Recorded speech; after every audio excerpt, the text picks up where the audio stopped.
Today marks the beginning of Black History Month in America. The celebration of contributions Black people have made in the country was marked for 1 week in 1926, known then as Negro History Week. It was the brainchild of African-American historian, scholar, educator, and publisher Carter G. Woodson. 50 years later, the week expanded to a full month and has since been known as Black History Month. This year marks the 45th anniversary of the month-long celebration. Marc Morial joins me now. He is the president of the National Urban League. Marc, welcome. Great to have you with us. So hey, Tanya, it has thank been you for having me. A pleasure. It has been 45 years since Black History Month was declared a month-long celebration. How does this year's Black History Month compare to others?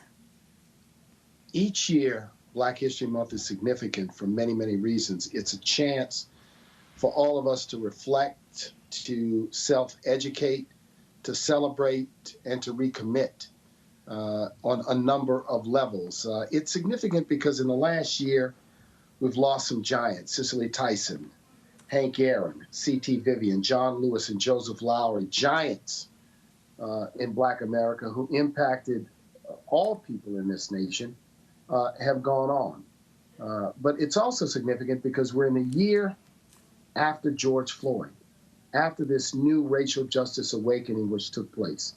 And I think that gives it a great deal more significance. So it's a time for many to better educate themselves about the substantial contributions that Black Americans have made to this nation, to our communities, and to every walk of life. And then I think also secondarily, it's a time for people to recommit to the important objective of racial justice in the future of this nation. So it's always a great time. It's always a powerful opportunity to learn, to understand, to celebrate, and to recommit. Now, of course, you mentioned last summer when George Floyd was murdered and the world then went through a sort of racial reckoning. It appeared as if the world was finally truly open and listening and recognizing Black voices when it came to oppression and injustice. Do you think any progress has been made since last summer? I think there's a great deal more consciousness, Tanya. We see actions, whether it's the steps that a Joe Biden is taking to elevate racial justice as one of his 4 principles, or the actions that are being taken in corporate life and in higher education across the board. However, there's also a bitter and nasty pushback that comes from white nationalists and white supremacists. And it manifested itself in what we saw at the Capitol on January 6th. So we have to understand that this is going to be a continuing point of friction, a continuing point of tension about the future of this nation. But it is an important fight for us as Americans to have if we're working to create the kind of nation where all people can participate, enjoy a quality of life on a level playing field. The playing field today is not level. That has a large part to do to the long history of this nation. But is it our commitment, as I believe it should be, to level that playing field in the 21st century? Still a long ways to go on that. I want to ask you about COVID-19, Marc. This virus is, as you know, disproportionately impacting the Black community more than any other. Now that a vaccine is available, can you explain the disparities Black Americans are experiencing with trying to get the vaccine?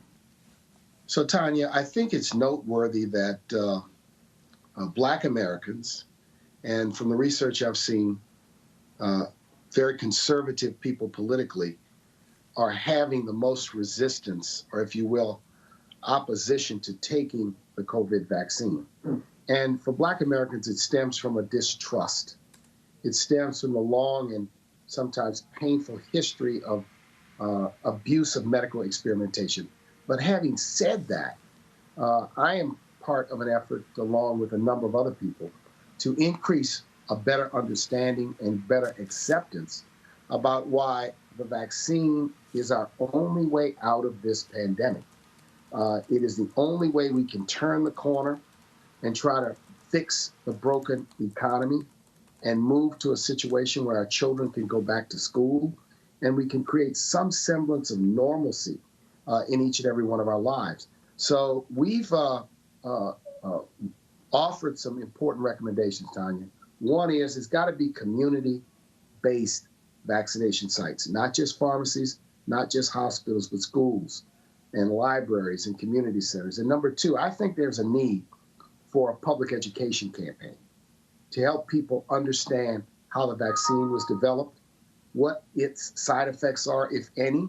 And I think when people know, learn, and understand, I think acceptance rates are going to increase.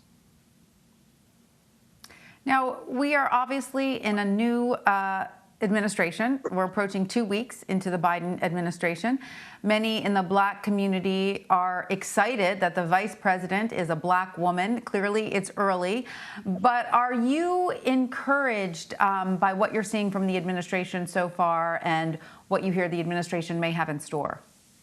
So we're less than 2 weeks in, and very few teachers would give a student a grade 2 weeks in, just to use the analogy. But having said that, Joe Biden's effort to build a diverse cabinet and senior staff appears to be a high point of his early administration. Number two, I think the commitment to make racial justice one of his 4 operating principles has come through clearly. And I do believe that the effort to sign executive orders which compel the departments and governments of the agency to do an analysis and report back to him in 200 days on racial disparities in their policies and programs. These are steps that are, I think, forceful for the first 2 weeks. Having said that, there is so much more that needs to be done. A lot more concrete substance has to take place. So what we can only say is the early moves, when I compare them to previous presidents, it appears that Joe Biden has a degree of much greater intentionality to address racial justice. And I think he understood and heard the messages that came out of 2020, both at the ballot box and in the streets, and also how many Americans want a sharp turn away from the policies of Donald Trump, which were divisive, hateful, and embraced white supremacy and nationalism.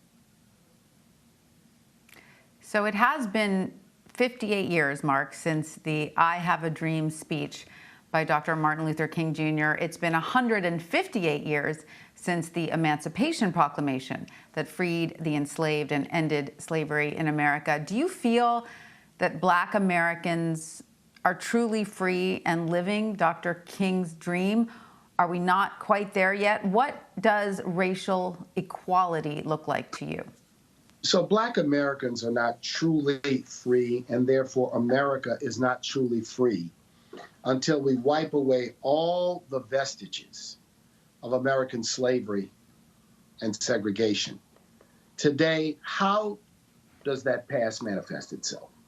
It manifests itself in the fact that Black Americans have $1 in wealth for every $10 that white Americans have, that the average African-American family has about $40,000 in income, whereas the average white family has $70,000 in income, are just two important examples. And the college, if you will, achievement levels are still disparate. The high school graduation rates are still disparate in America. So they manifest themselves in those ways. And so we cannot truly be free as an America until every American is free of the vestiges of slavery and segregation.